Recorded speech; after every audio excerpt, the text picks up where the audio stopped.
Yes. I think that's us. Yes, I think so. So will we let John know that we've basically royally fucked the pod and that he probably needs to be back on the next one, whatever that might be? Yes. Good morning, Vietnam! I love the smell of napalm in the morning. You're gonna need a bigger boat. I feel the need for speed. Roads? When we're going, we don't need roads. Snakes. What happened with snakes? I'm Spartacus! I'm Batman. I am the Father. Do you have the dressing gown on that's hanging up behind me? Is that a Jedi dressing gown? You do? You have the same dressing gown? That's funny. Yep, that's the exact same one. That's hilarious. Most men of a certain age do have it, I think. Yeah. Although it's funny because anytime Chris has if Chris has it on, he's usually obviously like tired and like you look the least Jedi-like right now. I don't actually Jedi's all lazy bastards, just kind of hung about and extinct. Almost on purpose. I'm laughing at your Black Adam poster behind you because Chris and I were listening to the radio on the way into work the other day, and it was like, what clause does Dwayne Johnson have in his contract for all his movies? And I said to Chris, it's that he can't lose in a fight. And then Chris was like, I wonder if that is the answer. And you had to wait like 20 minutes or so, and then they revealed that it was. And I was like, I know this because of Simi. I could have won money out of that. Yeah, how did they think the fucking Superman movie was going to go? No, I know. I honestly think it's so funny, like, because of course from that sprouted, as I say, all those conspiracy theories where it was like he was trying to take down like Henry Cavill's career and all this, and love it. Can you imagine it? So like the DCU, they're ready to wrap it up and try something different. They're taking pitches. The Rock comes in and goes, guys, I've got an idea, and I'm like, right, lads, listen to him. He's the most bankable movie star in the world. The guy just drips money. Let's listen to him. She's no Black Adam. Yeah. Well, he's going to be the main character now in DCU. Okay. I'm going to play him. He's not a villain anymore. He's going to be a kind of anti-hero, bad guy, good guy type kind of guy, like Superman, but a hard ass. Like Homelander, not much a hard ass. What else? Well, we're going to center the entire DCU around me, and then we're going to have these films leading up to... The worst part is I can actually hear him saying that. It's centered around me. And we're going to have a series of films, maybe like 7, and then the last film is going to be me in a crossover fight with Shazam. Who? Your arch enemy? No. Superman. Okay, right? And then Superman's going to beat you. Whoa. Read the contract. Read the contracts. Okay, Rock, so you want us to build the cinematic universe around a character nobody knows to then beat Superman. James, what's your pitch for the DC? Honestly, I mean, I love The Rock. What was I thinking? And I actually don't mind Black Adam. To be fair, I was going through a very, very hard time when I went to see it. It really entertained me. I got a wee soft spot for it based on that. What the hell was he thinking? I think he was thinking that he would like a universe built around him. I think that's exactly what he was thinking. I suppose. Have you seen Black Adam? I mean, Pierce Brosnan's in it. He's really good. It's perfect for that. I did see that. I saw the trailers with Pierce Brosnan, and I've not seen Black Adam. I've not seen Shazam 2 either. The trailer for Shazam 2 really put me off. And you know how much I loved the first Shazam as well, so I've not seen those two. Do you know the problem with Shazam as well? He's not got a lot of recognisable enemies. His main enemy is Black Adam. And when The Rock said, I'm not doing it, they had to invent new characters. That's right, yeah, of course. And then what's her face? Rachel Zegler just came out and said she was just in a check as well. Like, it wasn't exactly selling the film. That she just did it for the paycheck. That she knew it was a shit film. So she's a PR disaster. Yeah, someone needs to send. Yeah, exactly. Someone needs to send her to PR school and be like, "This is how you answer questions at junkets and one-on-one interviews. You don't just open your mouth and let it flap. You have to give a controlled answer." Yes, Rachel, I do appreciate the fact you're trying to promote the new Snow White, but you're shitting on the old one and we're releasing in the cinema for the 100-year anniversary. So could you just tell it a wee bit? It is. I mean, the thing is, she's still like a young woman. She's so young, presumably, she is totally brand new to this and how it all works. So maybe in a way, it's really refreshing that her honesty is out there. But you do, the that's PR why you have publicists and PR and all that, you know. Yeah.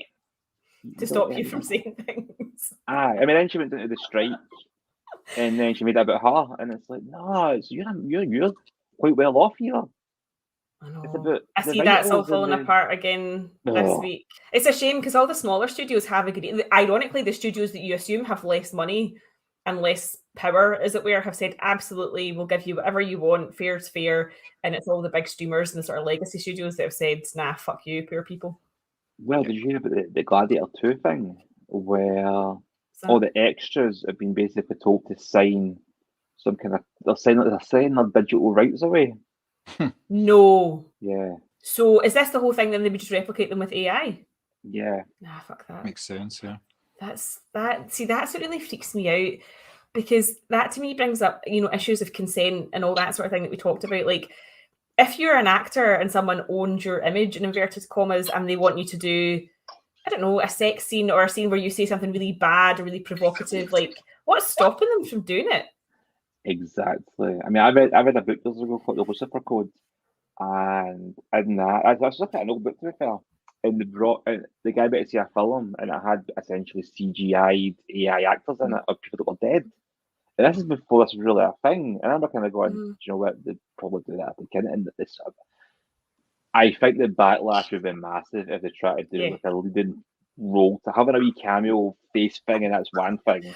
Or even just like what they did with Oliver Reed, where they just sort of finished off the part with it. Like there's a difference, I feel, between that and completely constructing something from scratch. I mean, doing it with Peter Cushing, and was it Rogue One? People were a bit kind of like, but it was a good film, so they kind of, and it was Star Wars, and it was fandom, and they kind of just let it slide. But there was a big backlash against the Flash film for doing it. That's what I was about to say. Was that did that not cause quite a lot of controversy for its uses of actors who are no longer with us, without giving away spoilers? Yeah, no, I think the AI thing is quite. I don't know. I find it very unsettling because I know they're talking about it's going to replace jobs, things like even just like people being on tills and stuff like that, and that's one thing. But to actually physically replace a person and to put words in their mouth and to potentially make them do things or say things that they would not consent to as an actor, yeah, I mean that just freaks me out no end. I mean, I'd like to think that I don't know. I mean, can you even trust the estates? This kind of thing. Like, we've seen Ghostbusters, the new one. I'm going to put this out there, right? And I'm really sorry for what I'm about to say. I've only ever seen the first Ghostbusters movie, and I liked it, but I don't understand why people are so obsessed with it that there's been so many sequels and spin-offs and like that. Like it's just not the best film ever. I'm so sorry. I say this as someone whose childhood nickname was Stay Puffed. Like, there you go. I'm really wrapped up in that's what it is. I think it's PTSD. Yeah. That makes sense. Yeah, I think PTSD and the fact that you're just like, I want nothing like that.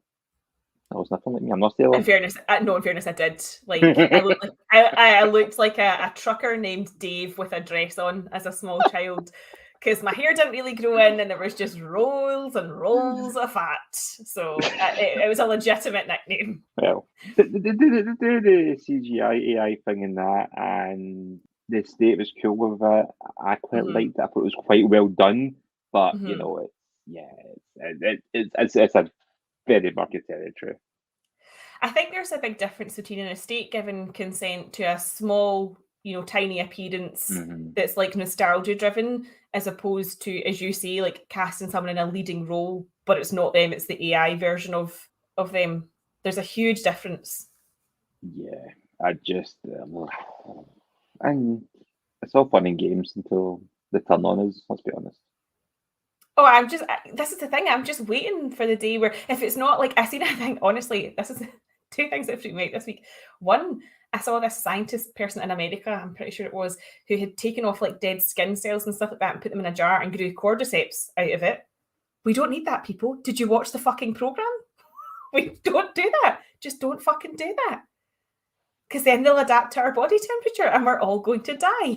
Why do these people sit and think of these things? Don't know. Like would your time as a scientist not be better spent like curing some stuff as opposed to inventing new shit for us all to be worried about? You know, scientists sitting going, do you know what it's like? It's like the whole bit of Oppenheimer, isn't it? Well, if we don't do it, somebody else will. Yeah. Maybe he has to do it. I know, and you know, it's so funny because that's what I was thinking a lot during that film, because they were like, oh, well, now we want to do this type of bomb and this type of bomb. Well, we have to be first because if it's not America, it could get into the hands of the bad guys. And I'm like, but anyone who has it becomes the bad guy. You could potentially wipe out the entire planet. Yes, exactly. Because where does it end? And it's like you start off with a bomb, and there's this other bomb, and there's this other bomb, and it's like, no, it's, we'll see if I press this button, it's going to obliterate the solar system. Why would you do that? It was like, do you remember, what was it called? The something collider. And it was It had like, some they collider. were, yeah, and it was like, oh, but if this experiment goes wrong, it's like, good night, universe. Yeah, Again, it's like- why are we attempting this? Yeah, I mean, it's like, it's only like to happen, lads. I mean, see if it does go wrong, it's going to create a black hole and basically destroy time as we know it. So what's the upside? If it works, oh, we're going to find out how atoms smash into each other. Who cares? I know. I literally, like, I could go my whole life without knowing that, but the risk of getting sucked into a black hole, that feels very real. It was like what you said about that Chernobyl book that we both read, and it just brushes over the fact that, like, you know, one, you're probably still eating like cancer meat from 30 odd years ago, and two, if they hadn't been able to quickly get to this particular piece of metal and secure it back into place, then all of Europe would have instantly died, and then they just move on to a new paragraph as if that means nothing. Yeah, and it's like, so here's a bibliographer, here's an appendix now for the references. You're like, well, we'll go back to, can we go back to that part where Europe almost was wiped out? Can we just go back to that? I feel you've not spent enough time on that. Yeah, All that this seems like a part major here. incident. Yeah. All this part here about the radiation and the world's water supply. Yeah. Or even, it was like the way it was like, oh, and the dust particles will spread so that, you know, cows eating grass now in Sweden are probably still ingesting. And you're like, what the fuck? How is this not major world news? But So what do we do? Let's create bigger versions of these accidents. yeah. Have you read that Rebel Ideas by Matthew Syed? I have not. So it's basically a book about how diversity of thought would benefit the world, and it starts off by giving an example. It's obviously quite extreme, but it's an example to draw you into the book, and it basically says if the CIA had diversity of thought, 9/11 could have been prevented. Huge dramatic statement. That's how it opens the book. But he does talk about how, as humans, we naturally sort of fold ourselves into hierarchical societies because it's safe, it's familiar, it's this, it's that, and he explains how we've sort of become that way. And he also talked about, he uses the example of the hierarchy to talk about how an expedition to Everest went really badly wrong. And it's because even though people had individual knowledge that would have saved the group, they were deferring to the leader of the group who made poor decisions. Yeah. But because we are ingrained to say, oh, well, the boss has said X, and so that's what we're doing. Even if we think or know that it is the wrong path, it's because our brains are sort of conditioned to go, oh, but that's what the boss has said. Yeah. Which is insane. Well, before I'm going to guess, like, he's a fucking cracking outtakes that John can't use. Have you read Yeah, Sapiens? no Middle East chat in the fucking outtakes, please. Thank you. Especially when editors to Mary saying, "Oh, I had this hilarious," but they said, "At the least, you just edit it." Have you read Sapiens? No, it's on my reading list though. Yeah, it's on my reading list. I know you were making fun of my current purchases from Waterstones, but I was. Oh, do you know actually? There's actually I'm reading. You know the comedian Jeff Norfolk. Yeah. I'm reading. He's got a book. I'm reading his. Listening to his book just now. It comes out, The Common Bloke Decoded. He's talking about Right, okay. things like common blokes, like a pint, watching the football, cricket, doesn't like it's bad days. It just depends on a very difficult blokey nature, but he talks. There's a paragraph of football water documentaries. Yes. And he's basically like, I'm going to say anything good to the Nazis, but you do get a lot of good content. Fucking hell. A lot of hours on Channel 5 and the History Channel and all these ones like that. But yeah, because what was it?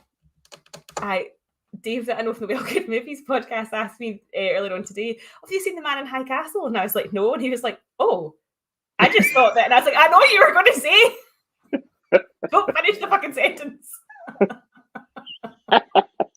I was talking about Succession in work again this week, and they were talking about, it was Alistair work, he was talking about, oh, do you remember the scene when he says to the guy, do you have a dog called Blondie? And I was like, slightly worried that you brought that scene in particular up to me, but yes, I did find that really funny.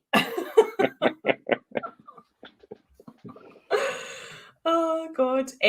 Yes, honestly, on this film, I got about an hour into it, and I was like, John and Simon, this is fine, it is psychological, blah blah. Then it obviously goes fucking batshit, and I was like, you two bastards lied to me.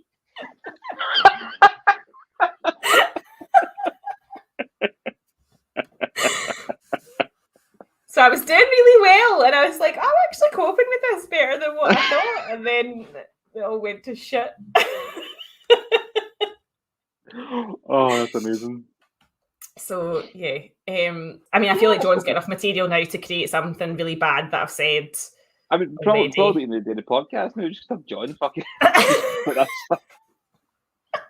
Oh no, see, this is the thing. Celebrities need to worry about AI like casting them in a film. I need to worry that you two might fucking generate AI Mary, and then I'll really be in trouble, as if I don't get enough trouble with what I'm saying just as a person. We'll probably need to generate AI you to cam stuff to tone stuff down.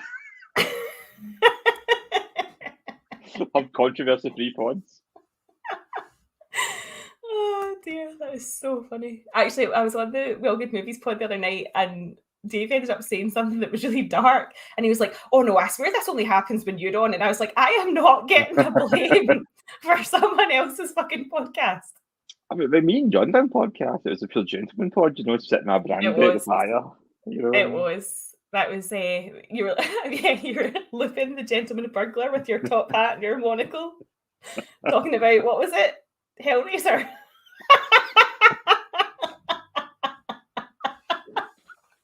Self-blessy. Before we go, Okay. when we find out regarding DMs, quite bad at missing them on Twitter. Oh really? So, Right, okay. ask submitting something, it's maybe worthwhile sometimes. If you go to DM us, maybe tag us as well so we see it, because the way Twitter works, if we're not following people, if you're not following us, sometimes they go missing and you don't always see them, and it's not our fault, it's Elon's. So in the spirit of like us trying to not get cancelled off of our cancelled episodes, we've talked about the Middle East crisis at the start of this one, and now you've just pressed the big fucking red button on Elon. Are you kidding me on? Hey, he shadow banned you on Twitter, so fuck him. No, what for? I don't know. There's a website you can go and you can put your username in, it tells you, and I've got some kind of self suggestion ban. So if you try and look me up on Twitter, you won't find me, which isn't a bad thing to be honest with you. But yeah, he's basically done something to my account. Are you too lefty liberal for Elon Musk? Is that what it is? Apparently so. Well, that maybe just isn't like horror franchises. That's, or do you know what? It's probably that you're too good looking. That's what it is. Totally get that. It's a handsome bastard bloke. And he's written books. Nah, fuck this guy. That's why John's not got his profile picture up, because he can't risk it. Can you imagine the chaos if you all, I mean, honestly, we talk about this all the time in this podcast. If you all knew how gorgeous John is. I mean, he doesn't really post photos on his Facebook, doesn't really post them on Twitter. And I actually know why, because the queue outside, I mean, you'd have to start selling tickets. It's It would be basically ridiculous. he's like a young Pierce Brosnan, but not a James Bond Pierce Brosnan, like a Pierce Brosnan how he looks now, but younger. If that makes sense. 100%. That does make sense. And if you've ever seen him all dressed up, like in a suit or something like that, I mean, even at my own wedding, I was ready to push Chris out the way. And once I saw John dancing to Bamboleo, I was like, God, Andy's got snake hips.